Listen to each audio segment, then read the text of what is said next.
Okay, welcome to this level Buddhism of uh, our videos on meditation. I covered in the first uh, uh, video of the jhana meditation. There is one practice that is the Buddhist, is this notion of or jhana, going through jhana to prepare yourself for awakening enlightenment. And so we said a little bit there and practices. We want to delve a little bit more into what was called Samatha meditation in this session. For Buddhists across different traditions, it's better to prepare yourself than win a thousand battles, says that. But what does that mean? How does it work? What are the aims and methods of meditation, in particular Samatha meditation? We'll find today that you across different traditions. It's useful before we start thinking of this of meditation and of the Buddha's background. The Buddha could have chosen many spiritual pathways. In Hinduism, there are four spiritual pathways. The individuals who have different personalities and they're introverts or extroverts, adopt, and you find this as far back as the Bhagavad Gita in one of the central parts of the story. When I think it's chapter 3, they debate what's the proper spiritual pathway.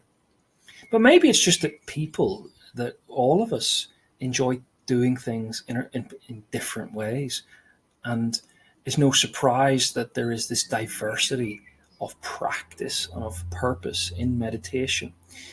Can it be systematized into a series of practices?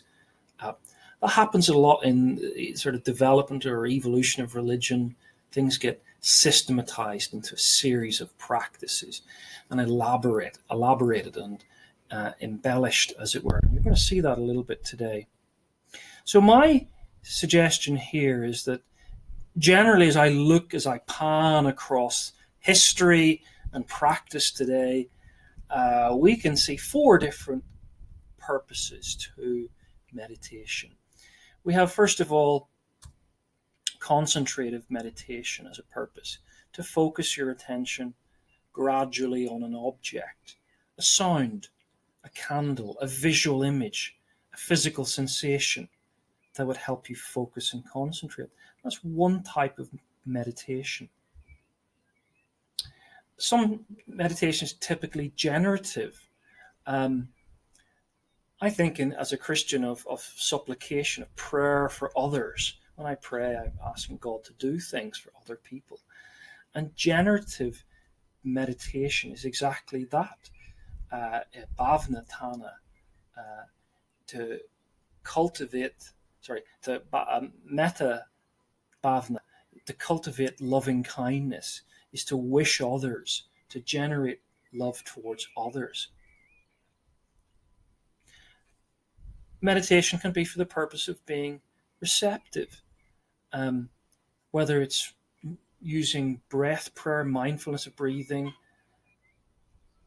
What we have to do is sort of balance being consciously guiding ourselves to thinking, wow, that's number one breath, number two breath, number three breath, or that's me breathing in or that's me breathing out, to the openness, the receptiveness to the experience that will arise.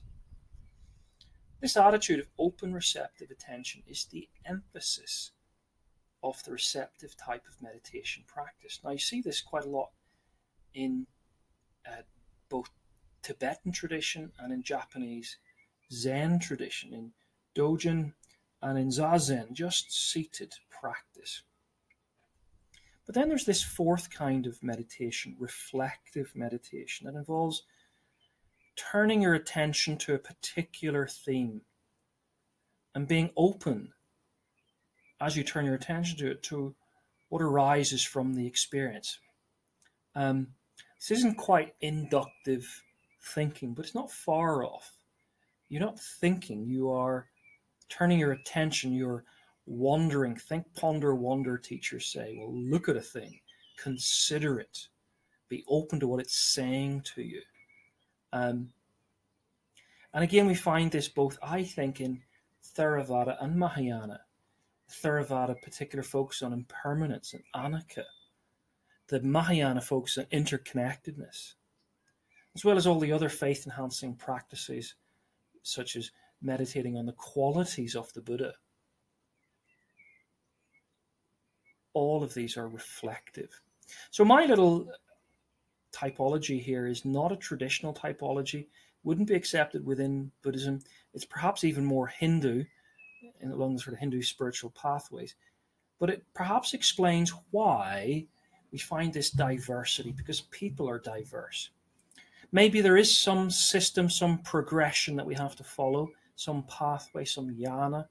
You'll have to figure that out for yourself. So in A-level paper 4 Buddhism at Excel 3.3, it should be, not 3.2. Must change that. We're focusing in on the practice of Samatha. Next lesson, Vipassana. We'll get to some scholars. We may not get to Bhikkhu, Thinissaro Bhikkhu, or Joseph Goldstein, but we will get to them. A little bit of history of this, building on last lesson. And I'm turning here to Gethin, scholar Gethin, and for some quotes from him. He says, scholarly investigation by people like Laval Poussin and Perwalner, investigation of early Buddhist meditation, suggest questions and a question mark against some of the claims they make of contradiction and inconsistency. So historically, in the early part of the 20th century, scholars were looking at all these diverse Buddhist practices in different traditions and saying, wow, this is a pot puree. There's contradiction, there's clear inconsistency here.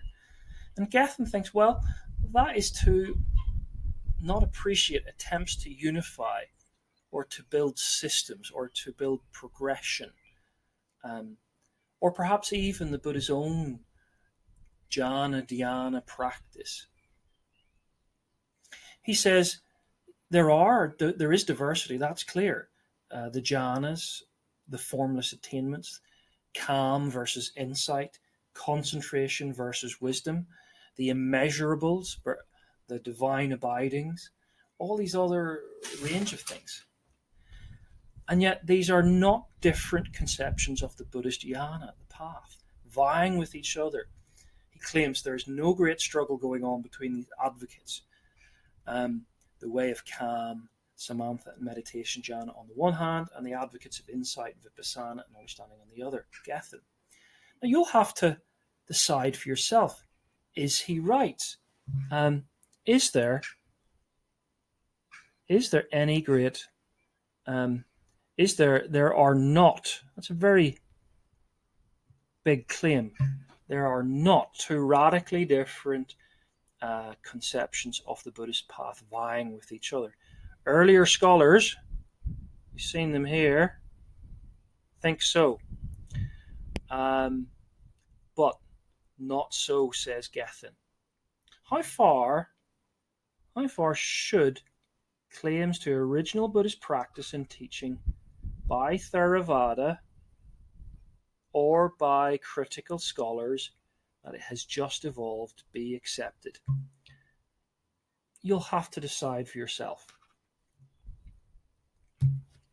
So last lesson, we focused on the Buddha and perhaps this core practice of dhyana or jhana, commonly translated as meditation, as a state of, is it no mind? Not quite, but something like that. Commonly used in Buddhism, Hinduism, Jainism. The Buddha didn't invent it, he copied it. He developed it perhaps to his own dhyana, his own jhana. A series of cultivated states of mind which lead to perfect equanimity and awareness, upekkha, sati, meditation. Dhyana may be the core practice, and this phrase here, It's the core practice. If there's a core practice of the Buddha, it is something around this idea of jhana.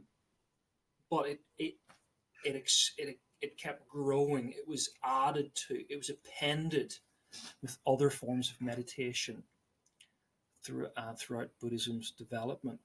Now, did you read Dominique Aside, her account of Samatha and Vipassana?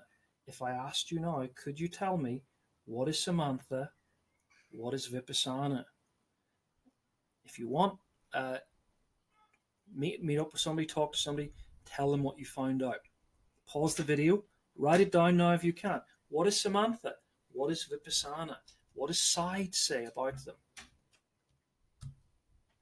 Okay, so I hope you're not cheating and just going straight on. And maybe that you wrote something like this down. Samatha is the Buddhist practice or cultivation of calming of the mind in its formation, sankhara. It's done by practicing single-pointed meditation, most commonly through mindfulness of breathing. Vipassana or Vipassana in the Buddhist tradition means insight into the true nature of reality. And that could be just as much, I think, Buddha nature as it could be the three marks of existence: impermanence, suffering, unsatisfactoriness, and the realization of non-self. Traditional Theravada beliefs or insights. Now, in the top right here, we have Gombrich, just under me. He was a very famous and very respected Indiologist. And he says this about the distinction between Vipassana and Samatha, that it did not originate in the suttas, but in the interpretation of the suttas. The interpretation. Who made that interpretation? Well, Henepola Gautama, who is again a very respected but an insider scholar, a Theravada Buddhist monk, says the distinction between the two vehicles of serenity and of serenity and of insight is the Visuddhimagga, the path of purification of Buddha Agosha. So in the commentorial traditions of Theravada. So there is this original form that is just meditation, that had different things going on with it, but it had a unity to it. And then we have this evolving progression from Samatha to Vipassana.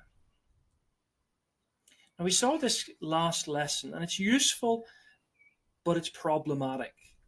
I wonder, can you pause and think, why is this problematic? Well, I would say because chanting can be just as much Samatha as it can be concentration. So it could fit in either session. I think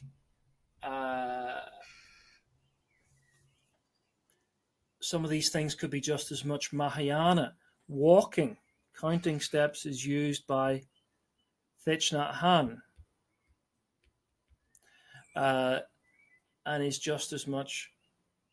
So to say that Theravada just do Samatha and a little bit of Vipassana and Mahayana only do concentration, that's an interesting argument. So it's a problematic. It's very hard, though, to create a simple chart that illustrates. And this is not a bad attempt. You just need to recognize it's not perfect. So the way of calm, and next lesson, the way of insight. We need to know and remember that meditation predates Buddhism. It's an ancient thing. We see evidence of meditation in the Indus Valley tradition, 8000 BC.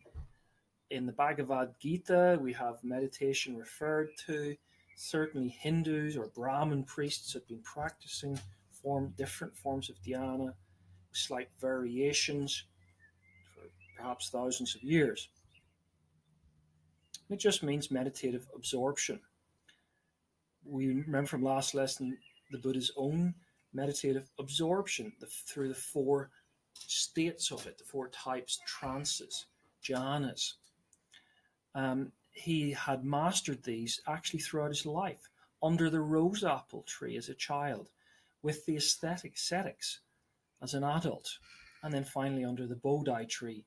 He goes through all four jhanas and during the four stages of the night and becomes enlightened. Now, the reason he becomes enlightened, Theravada would say, is because he goes through four further experiences he doesn't mention.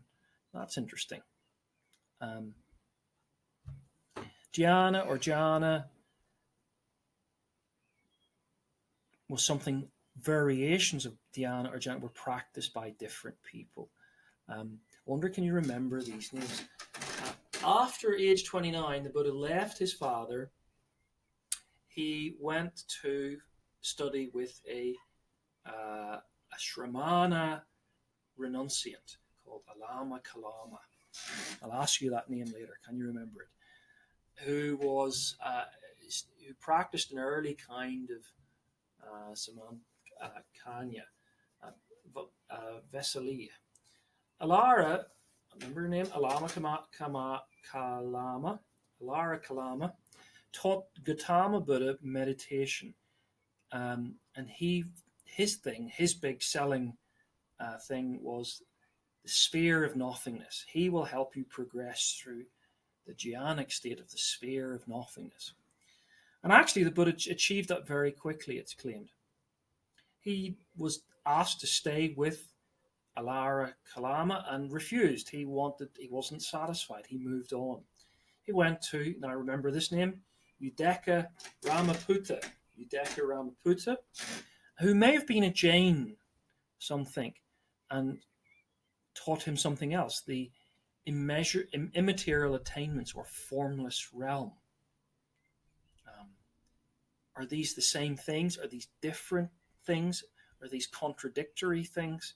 These two practitioners are suggesting. Interesting questions. Are these even real people? Baru, the French Buddhologist, argues they are Udeka Ramaputta, Alama Kalama, Alara Kalama, are fictional creations. Others today have said they're not. So the Buddha's own dhyana practice predates him. He's mixing and matching from different sources: Jain, Shramana movement, Brahmin practices from his family background. And we find these practices continue outside of Buddhism, in Hinduism, Jainism, Sikhism, and wider yogic schools. This basic meditative consciousness, this absorption or trance. Today, for example, some of this continues and is very popular. You can hardly go to a leisure centre without stumbling over some poster to do with Asangta yoga, or just yoga, which suggests there are 8 progressive aspects of yoga. The Buddhist sutras some of the Buddhist sutras suggest this is to develop luminous mind, to become equanimous and mindful. Luminous mind is an idea that gets developed then I think, in Yogacara tradition and eventually in Tibetan tradition as the primordial awareness. Samadhi, meditative absorption, a trance, is the last element of the eight elements or steps of the Eightfold Path. It's in Buddha Aghosa's commentorial work, in the commentorial traditions. It was emerged in the Burmese reform movement of the new Burmese technique, in the Burmese Vipassana movement, the Thai forest tradition. And each of these is just trying to do what Samadhi is, to collect, to bring together, to solidify into a clear and calm meditative absorption or trance, to reach a state of Samatha or calm abiding. And it's in that state of calm abiding then well. Is that all you have to do, or is it more than that?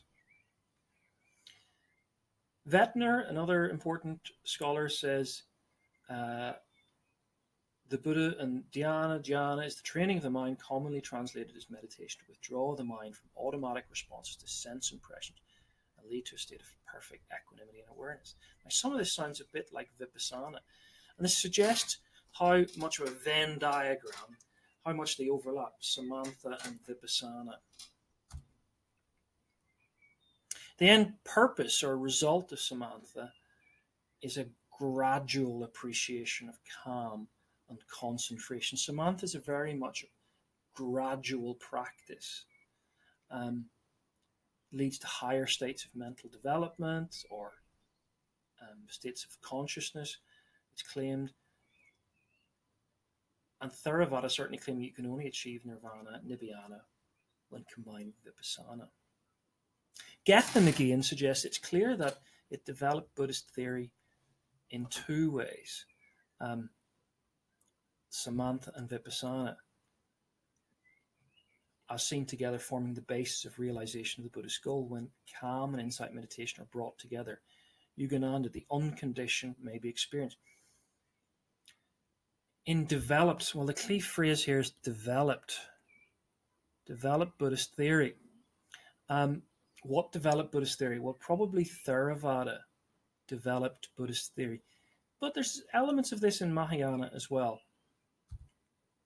So the proper name is Samatha Vipassana Yogananda, perhaps, if you follow at least Theravada teaching. So as we said, Samatha is not unique to Buddhism. In fact, predates Buddhism. It continues not to be particularly unique to any Buddhist tradition. It's found throughout, or Buddhism as a religion. I think of my own faith as a Christian, and I think of the Desert Fathers who practiced the presence of God as they prayed breath prayers, Kyrie eleison, Kyrie Christos, have mercy, Lord, have mercy, Christ. I think of Jesus himself, who practiced long periods of solitude and quiet in the desert. In solitude, he would spend long periods there. Was he practicing Samatha? Interesting question. Jesus was a Jew, and perhaps a practice that comes to mind in my mind is the Jewish practice of Sabbath, which is a form of rest that is very focused. It's not just rest, it's the deliberate putting off of the normal things for the Sabbath day. If you go to Israel on a Saturday, you'll know what Sabbath is. And the Shabbat meal is the start of the Jewish Sabbath. And it's a form, I think, of Samatha, of focused rest. So in Buddhism, Samatha is aimed at developing your mind to develop the Buddhist path. Concentration and focused mind thus has the obvious outcome of enlightenment, but all sorts of other things.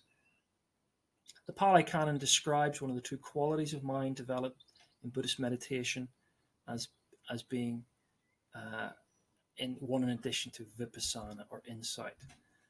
And it's done through, we'll look at this just now, different single-pointed acts of meditation, a variety of mind-calming techniques. The principles of calming the mind to develop concentration is one of the key ones is breath. Perhaps the most well-known is breath. Thinking about your breathing. Anapanasati. Sati is meditation. So what kind of meditation? Anapana. Anapanasati. Breath meditation. Mindfulness of breathing leads the practitioner into concentration. Samadhi. The domain of experience where senses are subdued and the mind abides in uninterrupted concentration upon the object. Through the meditative development of calm abiding, one is able to suppress the obscuring 5 hindrances. First, sensory desire, seeking happiness through the senses. Second, ill will, all kinds of thought related to wanting to reject feelings of hostility and resentment, hate, bitterness. Sloth, heaviness of body, dullness of mind, drag you down, disable inertia. Restlessness and worry, the inability to calm the mind, and doubt, conviction, or trust. These are the hindrances to, to doing Samatha, but Samatha will help you overcome as you do it. So there's some keys to this. Posture is practiced across different traditions of Buddhism. You will see Theravada Buddhists in seated meditation. You will see Mahayana Buddhists in seated meditation. There are all kinds of, we'll look at this later, Zazen practices. You can see a whole range of seated practices here, mudra, hand positions. And it's all about being focused, not being lazy. Key then is effort, whether it's posture, it's sit up straight. You're not falling asleep. You've got to use effort. Now look at the progression here. These statements are repeated. This is from one of the Buddhist sermons, typically because it was memorized. It has this repetitive quality to it. There's the case where a monk generates desire, endeavors, activates persistence, upholds, exerts his intent for the sake of non-arising, intent for the sake of non-arising of evil, unskillful qualities that have not yet arisen. So why do we use effort? So that evil doesn't arise, unskillful qualities don't happen. He generates desire, endeavors, and activities, persistence, upholds, exerts his intent, effort, for the sake of the abandonment of evil, unskillful qualities that have arisen, so they don't arise, and if they have arisen, to get rid of them. And then this third one, for the sake of skillful, the opposite of unskillful is skillful qualities. You want skillful qualities, especially if you don't have them yet. And what are these skillful qualities? For the intent of the maintenance. What are the qualities you maintain that you hope arise that are positive? Non-confusion, increase, plenitude, development, and the culmination of skillful qualities that have arisen. That's effort. So that's what Samatha can do. It can prevent evil, unskillful qualities. It can help you get rid of already evil qualities. It can help you develop. If you don't have skillful qualities, what skillful qualities can you develop and maintain? Non-confusion, increased plenitude, and so on. Another aspect that across all the different traditions is the four Brahma or ultimate abodes, viharas. Viharas where a Buddhist monk lives, an abode. The ultimate abode, called the four measureless states, because they're the ultimate places to abide in, to be.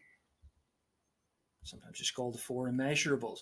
And they have their own forms of meditation that go with them. Each of these is a form of Samatha meditation that you generate as a side effect, as were altruistic thoughts of others.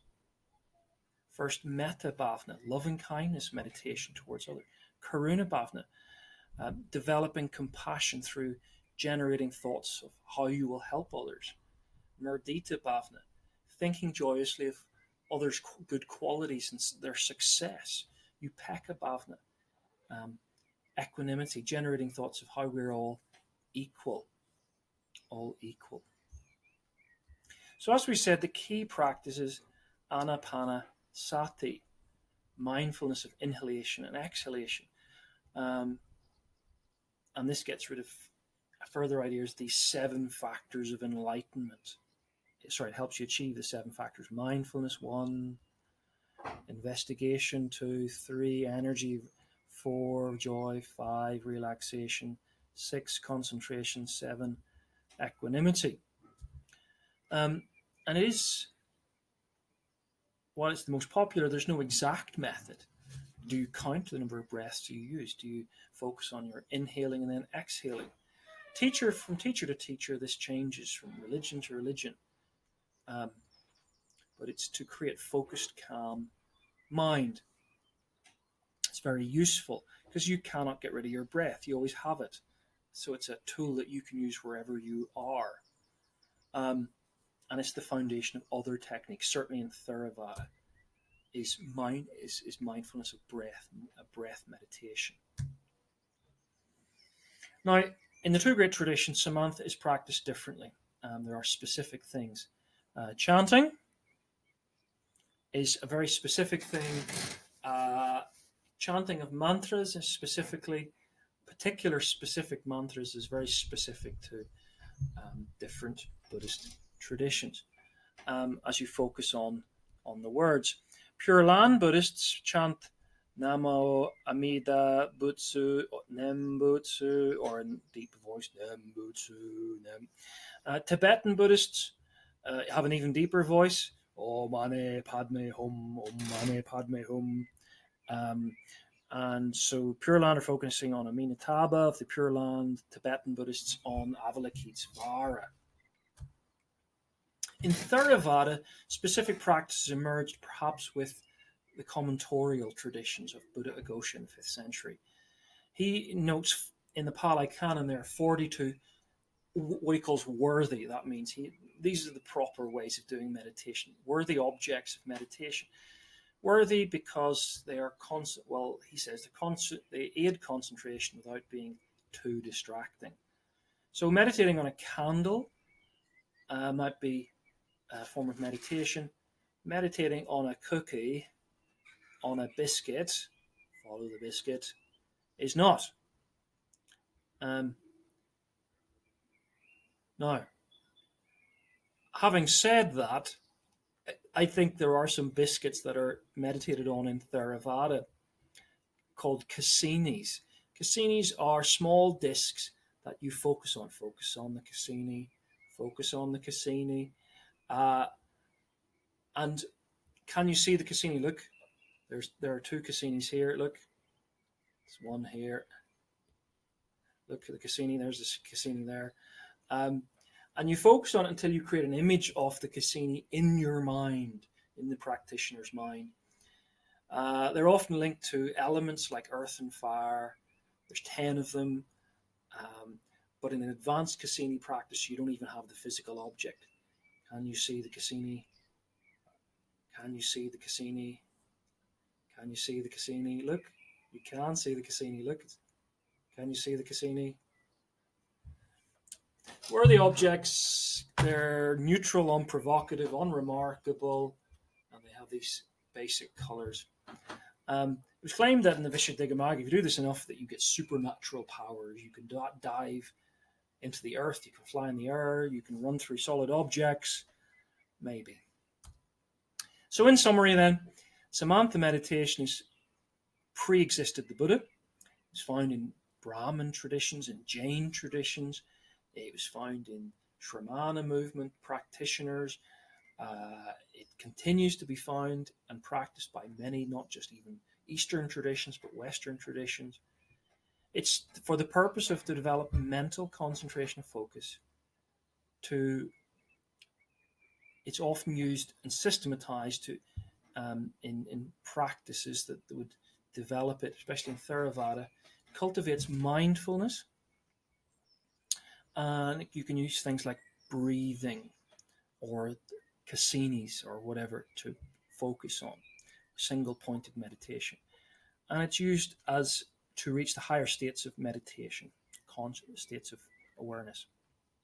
Okay, next lesson we'll look at the way of insight.